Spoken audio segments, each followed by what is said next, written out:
je laisse la parole à Régis Juanico. Donc, vous êtes député de la Loire, vice-président du comité d'évaluation et de contrôle de l'Assemblée nationale, qui vient de lancer une mission d'évaluation sur la régulation des jeux d'argent et de hasard en France. Est-ce que, monsieur le député, vous pouvez nous en dire un petit peu plus? Oui, je le peux. Merci d'abord à Charles Coppolani, le président de l'Argel, et à mon collègue et ami Christian Hutin pour leur invitation. Un mot peut-être pour commencer, puisqu'effectivement, comme vous venez de le souligner, le comité d'évaluation et de contrôle des politiques publiques de l'Assemblée nationale a décidé le 8 octobre dernier d'inscrire dans son programme de travail pour l'année 2016 le thème de l'évaluation de la régulation des jeux d'argent et de hasard. Peut-être un mot rapidement sur le comité d'évaluation et de contrôle de l'Assemblée nationale, puisque c'est un organisme qui est récent, qui a été créé en juillet 2009, qui est présidé par le président de l'Assemblée nationale, donc actuellement président Bartolone, dont je suis le premier vice-président, mais qui a été créé suite à la révision constitutionnelle de 2008, puisque cette révision constitutionnelle de 2008 modifiait l'article 24 de la Constitution. L'article 24 de la Constitution fixe le rôle du législateur en disant le Parlement vote la loi. On nous reproche même d'en voter trop de lois et parfois même trop bavardes. Le Parlement contrôle l'activité du gouvernement, de l'exécutif, quand on nous laisse le faire dans les semaines de contrôle, n'est-ce pas, monsieur le ministre? Mais ça arrive. Et puis, on a rajouté à ces deux fonctions-là, il évalue les politiques publiques. Donc c'est une nouveauté depuis maintenant quelques années. Et il faut dire que c'est un organisme qui produit des rapports de grande qualité. Je ne dis pas ça parce que j'en fais partie, mais tout simplement parce que c'est une façon de travailler qui est un peu différente des missions d'information parlementaire classiques, hein, qu'on peut avoir dans les commissions permanentes ou dans d'autres organismes de l'Assemblée. Tout d'abord parce que c'est une façon de travailler qui est pluraliste, complètement bipartisane, c'est-à-dire qu'on va nommer un rapporteur de la majorité et un rapporteur de l'opposition systématiquement, qui sont obligés, pas tout à fait, mais quand même, de se mettre d'accord à la fois sur le diagnostic, mais aussi sur les préconisations. Il arrive qu'ils ne soient pas d'accord, mais ils le disent. Dans ce cadre-là, le thème de la régulation des jeux d'argent et de hasard a été proposé par le groupe des Républicains, et notamment à l'initiative de Jacques Millard, que vous connaissez bien, qui est député maire de Maisons-Laffitte, qui est aussi le président du groupe d'études du Cheval. Et j'en serai le co-rapporteur au titre de la majorité. Très important parce que, en plus d'être un cadre pluraliste, le comité d'évaluation et de contrôle s'occupe exclusivement de sujets transversaux, c'est-à-dire ce qui dépasse le champ de compétences d'une commission permanente.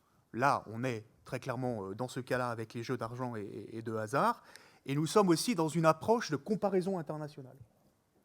Donc les travaux de cet après-midi en particulier viendront nourrir nos propres travaux, puisque bien évidemment nous avons écouté avec beaucoup d'attention ce que pouvaient être aussi les expériences de nos amis et de nos voisins des pays européens dans ce domaine. L'évaluation d'une politique publique, c'est quoi? L'objet, c'est d'apprécier l'efficacité d'une politique en comparant ses résultats, notamment aux objectifs de départ, mais surtout aux moyens mis en œuvre. Donc on va mesurer l'efficacité, l'efficience. Est-ce que ça marche? Est-ce que ça ne marche pas? À quel coût? Et comment on peut améliorer une politique publique ou une loi? Si je prends l'exemple de la loi de 12 mai 2010, la loi s'était fixé 4 objectifs. Premièrement, assurer l'intégrité, la fiabilité et la transparence des opérations de jeu, notamment en donnant des garanties aux consommateurs, aux joueurs en particulier. Deuxième objectif, prévenir les activités frauduleuses ou criminelles comme le blanchiment de capitaux. Troisième objectif, protéger les populations vulnérables, notamment les jeunes et certains joueurs compulsifs. Et enfin, dernier objectif fixé lors de l'examen de cette loi, quand elle a été adoptée, assurer la dynamique du secteur économique. Donc on a rappelé aujourd'hui à plusieurs reprises qu'il y avait plusieurs composantes, notamment la filière épique, mais pas simplement la filière épique. Donc nous allons travailler sur ces sujets-là, en termes d'évaluation des politiques publiques. Et l'autre caractéristique du comité d'évaluation et de contrôle, c'est que nous avons la possibilité de demander l'assistance de la Cour des comptes sur un certain nombre de nos travaux. Je salue Bernadette Malgorn, qui est ici au premier rang.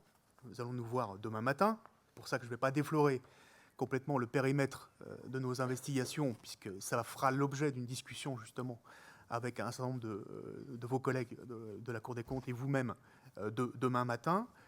Mais ce qui va se passer en termes de calendrier, c'est que dans un premier temps, la Cour des comptes va produire son propre rapport, va faire un état des lieux, un diagnostic précis et détaillé aujourd'hui du secteur de jeux d'argent et de hasard. Nous verrons dans le calendrier quand ce rapport nous sera remis et sera publié, sans doute dans le courant de l'année 2016, en tout cas c'est ce que nous espérons. Et ensuite seulement, à partir des travaux de la Cour des comptes, les deux co-rapporteurs feront leurs propres auditions, accompagnés des membres de la Cour des comptes s'ils le souhaitent, pour pouvoir eux-mêmes faire des préconisations, sans doute, voilà, si le calendrier peut être tenu à la fin de l'année 2016 et à l'automne 2016. Je veux aussi ajouter, puisqu'il a été souvent mentionné depuis ce matin, la fameuse clause de revoyure de la loi de 2010. Bon, moi, je suis toujours... j'ai fait un rapport sur la simplification législative il n'y a pas très longtemps. Je suis toujours circonspect pour que le législateur ne mette pas trop de dates d'entrée en vigueur, de dates butoirs, de dates délais dans les lois, et en particulier les clauses de revoyure. C'est un problème que nous avons réglé maintenant, dans la mesure où nous avons modifié le règlement intérieur de l'Assemblée nationale, il y a quelques mois, pour rendre obligatoire l'évaluation ex post de toutes les lois, 3 ans après leur entrée en vigueur. C'est maintenant une disposition qui va s'appliquer, mais on pourrait dire que la clause de revoyure, bon, il y a eu un rapport parlementaire qui a déjà été produit sur le sujet, mais que la clause de revoyure, quelque part, sera dans les conclusions du rapport de la Cour des comptes et du rapport des co-rapporteurs du comité d'évaluation et de contrôle. Et puis je crois qu'il y a aussi un certain nombre de véhicules législatifs qui vont permettre dans les prochains mois aussi, bien évidemment, de compléter, de modifier, d'améliorer la régulation et la loi sur le secteur des jeux d'argent et de hasard. Donc, comme je vous l'ai dit, je ne voulais pas évoquer un certain nombre de questions parce que, sur le périmètre, puisque c'est quelque chose qui va être défini entre les co-rapporteurs et les membres de la Cour des comptes. Mais ce que je peux vous dire, c'est que nous allons procéder à une évaluation complète de cette politique, tant au regard des enjeux d'ordre public, éthiques et sociaux, qu'au regard des perspectives économiques de ce secteur qui occupe une place importante dans l'économie du pays. Le ministre Eckert a pu le rappeler tout à l'heure au moment des questions au gouvernement, en termes d'emploi et en termes aussi de recettes budgétaires de l'État. C'est une discussion que j'ai depuis de longues années en tant que rapporteur spécial des crédits du sport avec les représentants de la Française des Jeux, Charles Lantieri en particulier, et je salue l'ancien président Christophe Blanchard-Dignac, avec qui nous avons souvent eu la discussion. Vous savez que la Française des Jeux, aujourd'hui, est un partenaire incontournable et primordial du sport en France, qui assure 80% des ressources, en particulier du CNDS, du Centre national de développement du sport, qui est l'opérateur de l'État en matière de sport pour tous, pour les équipements de proximité, mais aussi pour les subventions aux associations dans nos territoires et aux clubs sportifs. Il faut savoir que ça représente chaque année un peu plus de 200 millions d'euros. Ça sera pour les taxes, le prélèvement sur les taxes affectées de la Française des Jeux à peu près 215 millions d'euros pour l'année 2016. C'est complété par la taxe Buffet, un peu plus de 40 millions d'euros. Mais il faut savoir que ces prélèvements sont plafonnés, comme pour tout opérateur de l'État. Prélèvement principal d'1,8, prélèvement exceptionnel de 0,3, le prélèvement sur les paris sportifs sont tous plafonnés. Ce qui fait que depuis 2012, c'est bien normal, depuis 2012, c'est environ 100 millions d'euros chaque année qui sont reversés au budget de l'État et qui ne vont pas dans les caisses du CNDS. Encore une fois, c'est bien normal, je le rappelle, mais c'était 6 millions d'euros en 2012. C'est pourquoi, en début de semaine, mais ça reste encore l'objet de discussions avec le gouvernement et avec Christian Eckert, qui est à cette tribune, nous avons proposé qu'il y ait une prolongation de ce prélèvement exceptionnel au-delà de 2017, puisque c'est un prélèvement qui était prévu pour financer la rénovation des stades de l'Euro 2016. La mission sera accomplie dans quelques mois maintenant, et que nous avons souhaité, eu égard à la forte dynamique de croissance des paris sportifs, que m'ont rappelé les opérateurs il y a quelques semaines lors des auditions que j'ai pu conduire, quasiment 15 à 20% par an, notamment sur les paris sportifs en ligne, mais les paris sportifs aussi en dur et physique sont aussi en croissance, près de 3 milliards d'euros.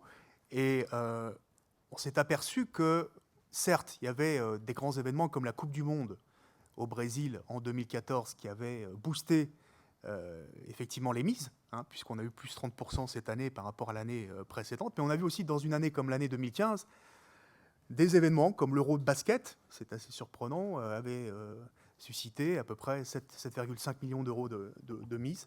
C'est 100 millions d'euros sur la Coupe du Monde de football pour le Brésil.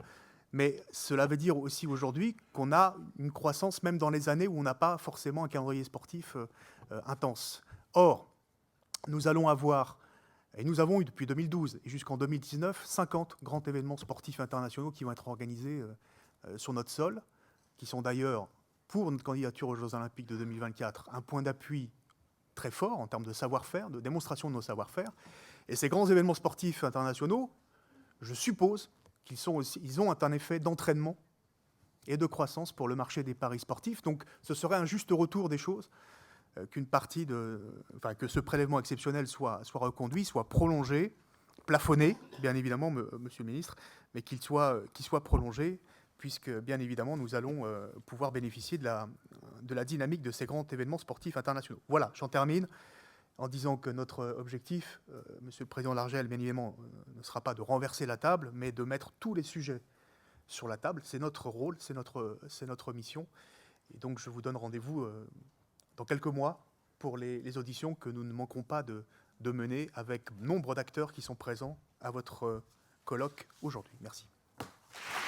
Merci beaucoup.